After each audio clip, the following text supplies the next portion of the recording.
3학년 학생 여러분 안녕하세요. 이번 시간에는 곱셈을 활용할 수 있어요에 대한 내용을 공부해 보도록 하겠습니다. 수학 교과서는 26쪽, 27쪽입니다. 먼저 26쪽의 제일 위에 내용을 한번 살펴보겠습니다. 오늘 배울 곱셈을 활용할 수 있어요 라고 하는 내용은 지금까지 배웠던 여러가지 형태의 곱셈들이 있었죠. 세자릿수 곱하기 한자릿수, 몇십 몇 곱하기 몇십, 여러가지 형태의 곱셈이 있었는데 그런 곱셈들이 실제 생활에서 어떻게 활용이 될 수 있는지 실생활과 관련된 문제를 몇 가지 풀어보는 그런 과정으로 진행을 해보도록 하겠습니다. 먼저 26쪽 제일 위에 보시면 수일이는 학교에서 알뜰 장터를 열었습니다. 물으면 답해 봅시다. 알뜰 장터에는 판매구역이 60개, 60개가 있고 각 구역마다 학생 10명이 물건을 팔 수 있습니다. 물건을 팔 수 있는 학생은 모두 몇 명인가요? 여기에 보시면 이게 판매 구역인가 봐요. 지금 이 판매 구역이 총 60개가 있고 이 구역 하나에 학생 10명이 들어가서 물건을 팔 수 있대요. 그러면 물건을 팔 수 있는 학생은 모두 몇 명인가요? 이것은 우리가 곱셈식으로 세워보자면 판매 구역이 60개 있습니다. 그리고 하나의 판매 구역에 들어갈 수 있는 학생, 물건을 팔 수 있는 학생이 10명이기 때문에 60 곱하기 10으로 계산할 수 있습니다. 이것은 우리가 계산하는 방법 살펴봤죠. 6 곱하기 10에서 앞에 있는 10의 자릿수를 먼저 곱할 수 있습니다. 그리고 여기 60은 6의 10배이기 때문에 10을 곱해 주어야 하고요.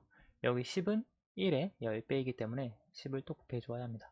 그래서 이것을 계산하면 6 곱하기 1은 6, 6 곱하기 10은 60, 60 곱하기 10은 600 해서 600이 됩니다. 그래서 물건을 팔 수 있는 학생 수는 모두 600명이 된다는 걸 알 수 있습니다. 두 번째로 넘어갈게요. 알뜰장터에서 학생들에게 모자를 한 개씩 나누어 주려고 합니다. 전체 학급은 34개 학급이고요. 각 반의 학생은 26명씩이라고 합니다. 준비해야 할 모자는 모두 몇 개인가요? 전교생에게 모자를 다 주는데 반은 34개가 있고 한 반의 학생 수가 26명이래요. 그러면 준비해야 할 모자, 즉 이것은 전체 학생 수는 몇 명인가요? 하는 것과 같은 문제죠. 식을 세어보도록 할게요. 식은 학급이 모두 34개가 있습니다. 각 학급, 하나의 학급의 학생 수가 26명이기 때문에 34 곱하기 26으로 식을 세울 수 있습니다. 이것은 이제 세로셈으로 푸셔도 되고 가로셈으로 푸셔도 되는데요. 세로셈으로 한번 풀어봅시다. 34 곱하기 26. 우리가 이런 걸 계산할 때는 곱해지는 수가 있고요. 곱하는 수에서 1의 자리와 먼저 곱합니다. 4와 6을 곱하면 24가 되고요. 3과 6을 곱하면 18입니다. 그런데 2가 올라와 있기 때문에 18에 2를 더해 주어서 20이 된다는 걸 알 수 있습니다. 다음 34 곱하기 10의 자리 20을 곱해야 되는데요. 4 곱하기 2는 8, 그리고 3 곱하기 2는 6이 됩니다. 이거를 계산하면 1의 자리 4, 10의 자리 8, 100의 자리 8. 그래서 34 곱하기 26이 884가 나온다고 하는 걸 알 수 있습니다. 즉 정답, 준비해야 할 모자는 모두 884개라고 하는 걸 알 수 있습니다.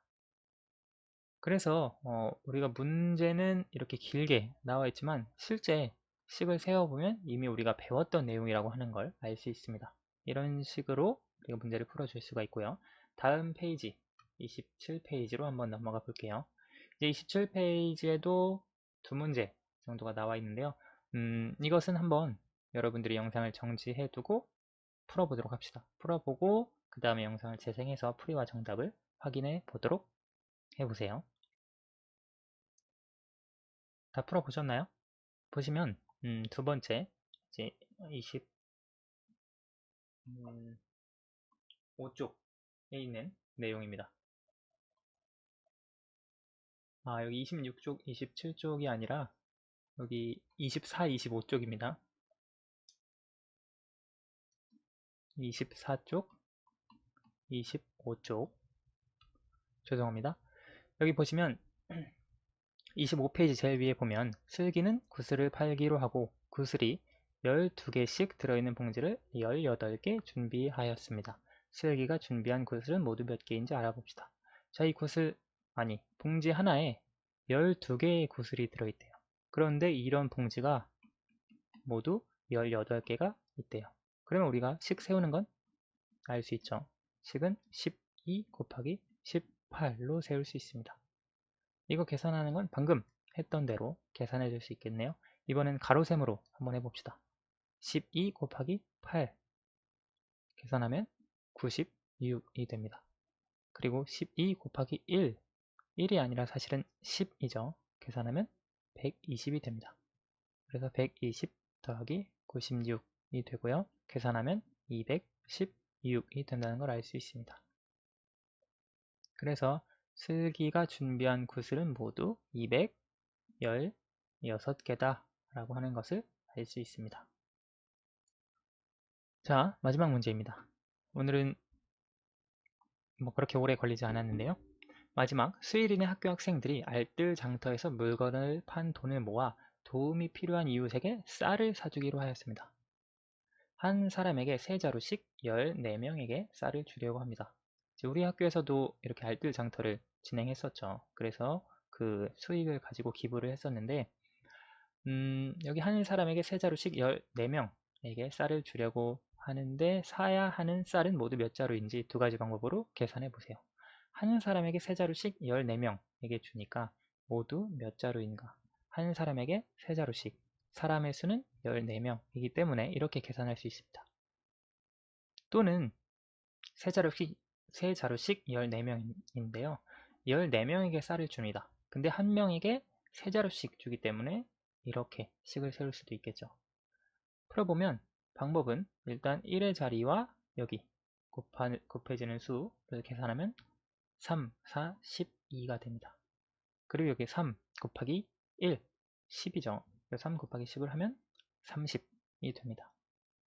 그래서 2, 4, 즉 42가 나오는 걸 알 수 있고요.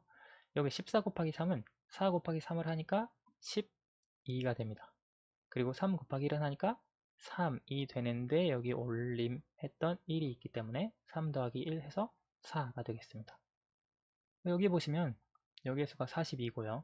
여기의 수도 42가 된다는 걸 알 수 있습니다. 그러면 우리가 여기서 알 수 있는 결론은 무엇이냐면 3 곱하기 14를 해도 혹은 14 곱하기 3을 해도 결과는 같다는 걸 알 수 있습니다. 이것은 일반화를 해서 이것을 조금 확장시키면 조금 쉽게 생각을 하면 또 예를 들어서 21 곱하기 11 이런 계산도 순서를 바꾸어서 11 곱하기 21 이런 식으로 바꾸어서 계산해도 결과값이 같다라고 하는 것을 알 수 있습니다. 실제로 21 곱하기 11을 해보시고 11 곱하기 21을 계산해 보시면 같은 값이 나온다고 하는 것을 알 수 있습니다. 네, 오늘은 여기까지 하도록 하겠습니다. 감사합니다.